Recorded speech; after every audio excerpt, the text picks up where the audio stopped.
গুনার ফিরিস্তিগুলো একটা একটা করে স্বীকার করে আল্লাহরে বলেন, আল্লাহ আমি পাপী, আল্লাহ আমার চেয়ে বড় পাপী এই দুনিয়াতে কেউ নাই, আকাশের নিচে জমিনের উপরে আমার চেয়ে বড় পাপী কেউ নাই। একটা একটা করে আল্লাহ স্বীকার করি আমি পাপী, সব পাপের স্বীকৃতি দিলাম।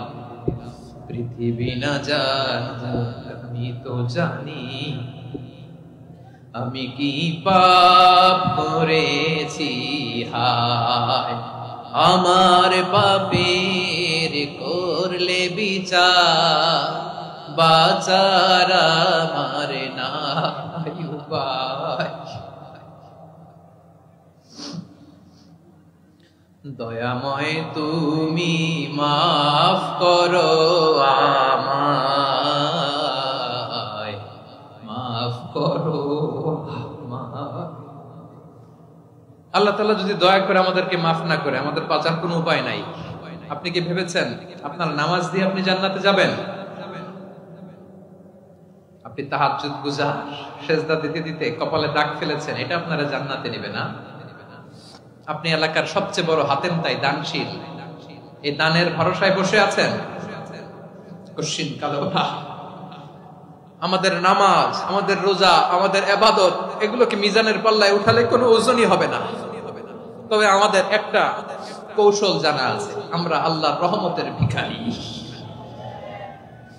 আমরা সেদিন আগেই গুনার স্বীকৃতি দিয়ে দেব।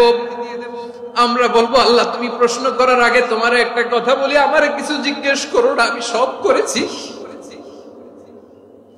এমন কোন পাপ নাই যে পাপ আমারে দিয়ে হয় নাই। তোমার রহমত দিয়ে তুমি জান্নাতে পাঠাবা, তোমার দয়ায় জান্নাতে যেতে চাই, আমল দিয়ে না। পারবেন বলতে? কিয়ামতের দিন আমরা বলবো, আল্লাহ আমার আমল দিয়ে জান্নাত চাই না, আমি তোমার দয়া দিয়ে জান্নাত চাই। তোমার দয়া ছাড়া আমার কোনো উপায় নাই।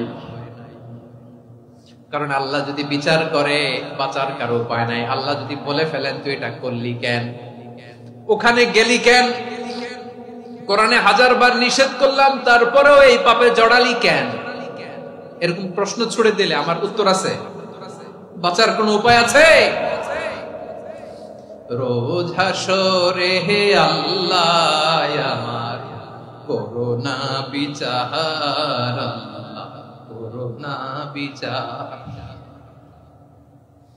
বিচার চাহি না তব দয়া চাই, এ গুনাহগার করোনা বিচার।